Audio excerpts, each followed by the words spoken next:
Mesdames et messieurs, nous vous informons par rapport à ce qui s'est passé à Aro, en territoire de Djougou, dans le site des déplacés. C'est inacceptable, c'est aussi incroyable, mais cela est vrai. Une femme déplacée au site d'Aro a volé des munitions de guerre à un élément de la police militaire qui est sur terrain pour protéger ces déplacés. Pendant la recherche de cette femme, un autre déplacé a tiré à bout portant sur les éléments de la police militaire. Il s'en est suivi d'échanges de tirs. Lors de cet échange de tirs, les éléments de la police militaire ont eu l'ascendance sur l'ennemi. Pouvons même le dire que ce sont des ennemis, parce qu'ils ont tiré sur ceux-là qui ont eu mission de les protéger. C'est inacceptable. C'est au-delà de l'entendement humain que aujourd'hui, nous voyons dans des sites de déplacés des gens qui vendent les armes, qui recrutent les enfants, les vulnérables, pour les utiliser à des projets macabres comme celui-ci de tenir les armes et s'affronter aux forces de l'ordre. Le bilan que les forces armées ont neutralisé, c'est présumé déplacé, et de l'autre côté, un PM est succombé suite à ses blessures et un autre est blessé. La fois passée, nous avons arrêté une femme dans le site de Kigonze. Plus de 100 munitions. Et aujourd'hui, nous avons enregistré un échange de tirs avec les éléments de l'ordre dans le site des déplacés. Ou aux environs des sites des déplacés, il y a eu même des morts. C'est inacceptable à l'ère actuelle que les gens qui sont consciencieux, qui sont en train de recruter les jeunes au site des déplacés, qui recrutent les femmes au site des déplacés. Pire encore, ils volent les armes de ceux qui sont censés de leur protéger. Alors que tout le monde le sait, que le site de déplacés, c'est un lieu inviolable. On ne peut pas se promener avec des armes, des munitions, des effets militaires au sein de sites de déplacés. Ça, c'est condamnable. Parce que le site, vous le savez que le site, c'est un milieu neutre. Mais les gens qui sont vulnérables, mais on commence à les utiliser, à voler les armes, à voler les munitions, pour en faire quoi? Et ces comportements, nous les condamnons au nom du gouverneur militaire, le lieutenant-général Luboya Kanchamadjouni, au regard de cette situation qui commence à prendre de l'ampleur. Cette attitude rébellionneur que nous condamnons avec la toute dernière énergie. C'est inacceptable que dans des sites que nous trouvons les gens avec des effets militaires et ils utilisent pour des fins que moi et vous nous ignorons. Regardez comment quelqu'un qui a quitté Bounia jusqu'à Boulé, à Ro, au centre d'Hérault, pour protéger ses déplacés, mais c'est le même déplacé qui tire sur ces éléments de force de défense. C'est inacceptable. C'est comme ça, au nom du gouverneur, nous condamnons cet acte. En même temps, nous mettons en garde le manipulateur manipulé, qui manipule les vulnérables, les pauvres, et que tôt ou tard, ils seront arrêtés, jugés et condamnés. Ils subiront les châtiments suprêmes de la République. Et donc, nous voulons rassurer encore à toute la population, au nom du gouverneur militaire et commandant des opérations, et que lui-même et toute son équipe met les bouchées doubles pour protéger la population et leurs biens, partout où ils sont, même dans les sites des déplacés. Nous prenons la population en témoin, et que les sites des déplacés ne peuvent pas constituer un lieu d'affrontement entre les déplacés et les éléments de force de l'ordre. C'est inacceptable. Et donc c'est ici l'occasion d'appeler tout le monde, toute la population, encore une fois, à faire confiance aux forces armées et déguiser l'esprit patriotique. Vous aussi qui êtes dans ces sites, détachez-vous des manipulateurs. Dénoncez ceux-là qui vous envoient pour acheter les armes et pour voler les munitions de guerre. Dénoncez-les pour que nous tous, nous puissions chercher et créer un climat de paix pendant cette période d'accalmie. Merci. Hier jeudi, ici à Goma, plus précisément au Rond-Point-Simiax, c'est dans les centres-villes où une personne, ou un sujet rwandais, a été appréhendé par la population. Il se faisait passer pour fou alors qu'il était, d'après certaines sources, il était un espion. Voilà, donc il était en train d'espionner la ville. On ne sait pas encore quel a été son objectif. mais celui-ci a été sauvé de justesse grâce aux forces armées de la RDC, de la République démocratique du Congo qui sont intervenus puisque la population voulait les lâcher. Il était, tel que je l'ai dit, c'était dans les centres-villes et puis à pleine journée. Et vous le savez, nous sommes dans une situation de guerre, une situation où le Rwanda agresse la République démocratique du Congo. Il y a une forte psychose qui règne dans les chefs de la population, puisque les gens s'attendent à des attaques de la part de l'armée rwandaise. Et les gens donc sont prudents, ils sont vigilants. Ils ont juste suspecté la personne en question, puisque de toutes les façons, on est à Goma et on connaît presque les fous qui sont à ville de Goma. Mais celui-là, sa manière, donc sa façon d'être, n'a pas inspiré confiance, raison pour laquelle la population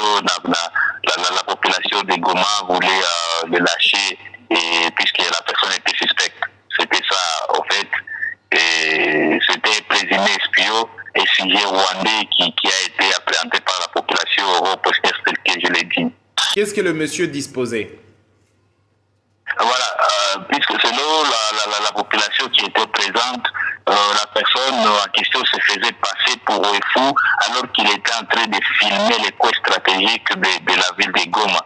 Donc, comprenez déjà, dans sa poche, il était à possession des passeports rwandais. Et c'était ça. Donc, le militaire de la garde républicaine l'ont amené l'ont amené dans une prison. On ne sait pas encore, puisque celui-là pourra répondre à ses actes. Il sera interrogé par les services de sécurité. C'était ça la cause. Il se faisait passer pour un fou alors qu'il était en train de filmer certains coins stratégiques de la ville. Les repoints, c'est l'un des grands repoints de la ville, voire même de la province.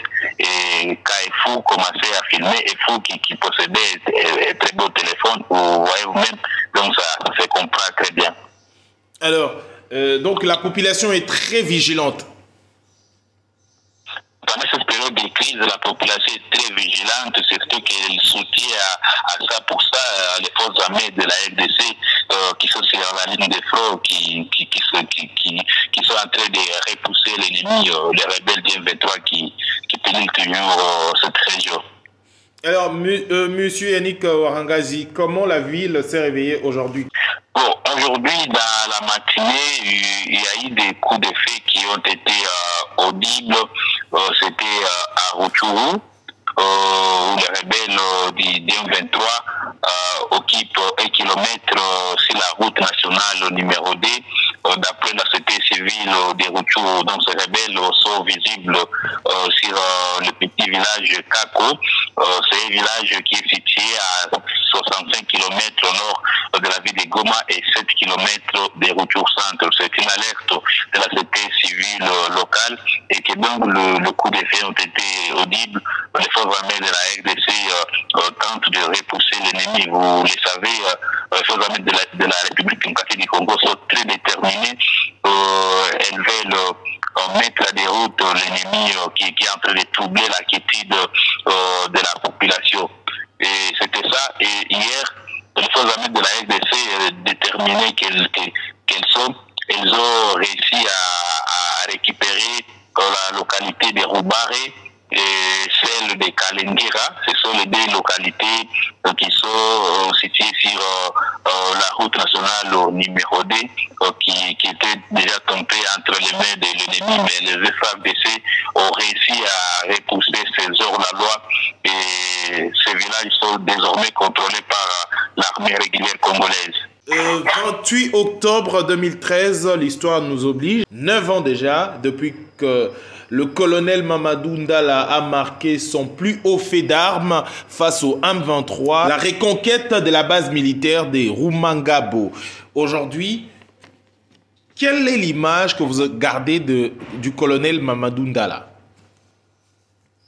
Voilà, Mamadou Ndala, c'était un vaillant militaire et colonel qui a marqué l'histoire ici à Province Kivu, puisque c'est lui qui avait mis à difficulté les rebelles du M23. Vous le savez, cette milice n'existait plus à l'époque de Mamadou Ndala, elle était déjà éradiquée. Et aujourd'hui, aujourd'hui, il est revenu puisqu'il est soutenu par les Rwandais. Donc aujourd'hui, on peut dire que c'est la RDC qui est entrée d'affronter le pays voisin, les Rwandais, puisque l'M23 est sous couvert de l'armée rwandaise. Et en 2013, c'était accepté 20 octobre, comme aujourd'hui, le colonel Mamadou Ndala, général à titre postile, avait réussi à libérer des mains des hors-la-loi les camps militaires de Rumangabo. Rumangabo, c'est toujours dans les territoires de Rutshuru. C'est l'un des grands cas de la province du Nord-Kivu, et cas qui étaient tombés surtout entre les mains de l'ennemi. Mais aujourd'hui, ça fait déjà 9 ans depuis que Mamadou avait récupéré ses camps militaires. Et ça, c'est déjà une histoire. Et aujourd'hui, les forces armées de la République démocratique du Congo sont en train de tout faire pour protéger les cas de Rumangabo. Donc jusqu'à présent, les cas de Rumangabo est toujours entre les mains de l'armée loyaliste. Donc c'est une bonne chose. Ça montre déjà combien de fois les forces armées de la République démocratique du Congo sont très très déterminées et pour repousser d'un moment à l'autre l'ennemi. Nous sommes convaincus, la population de la province est convaincue et fait confiance à son armée. Elle sait très bien que dans les jours qui viennent ou dans les heures qui viennent, ces ennemis de la paix seront boutés au état de nuire. Vous êtes au Nord Kivu, vous vivez du jour au jour la réalité et les informations, les échos du front. Est-ce que l'ennemi a encore le souffle de combattre face à l'armée régulière? Je peux dire personnellement que l'ennemi n'a pas de souffle. C'est juste qu'il est en train d'employer, il est en train de se créer. Non, mais quand le média parle du M23, et c'est ce qu'il veut, sous couvert du Rwanda, c'est ce qu'ils veulent le dire, mais en réalité, ils n'ont pas de souffle. Les forces armées de la République démocratique du Congo sont motivées, et donc, ça c'est la République démocratique du Congo, c'est un grand pays, et pour dire que le Rwanda n'a pas de force, il ne peut rien faire face à la République démocratique du Congo, et ça, la population est convaincue. Donc, d'un moment à l'autre, ces M23 seront déculotés par les forces armées de la RDC. Merci, monsieur Yannick Warangazi. Merci pour votre disponibilité. Un duplex focus aujourd'hui. Paix à son âme, Mamadou Ndala, un homme qui a marqué l'histoire de l'armée congolaise, comme à l'instar de général Mayele et tous ces vaillants militaires qui ont combattu. Merci pour ces sens patriotiques. Nous espérons qu'il n'a pas tout simplement décoré de son sang le sol congolais, juste pour que la République démocratique du Congo parte un jour. Merci, ça n'est fini pour cette édition. Merci de l'avoir suivi, mesdames et messieurs, chers abonnés d'Info 243.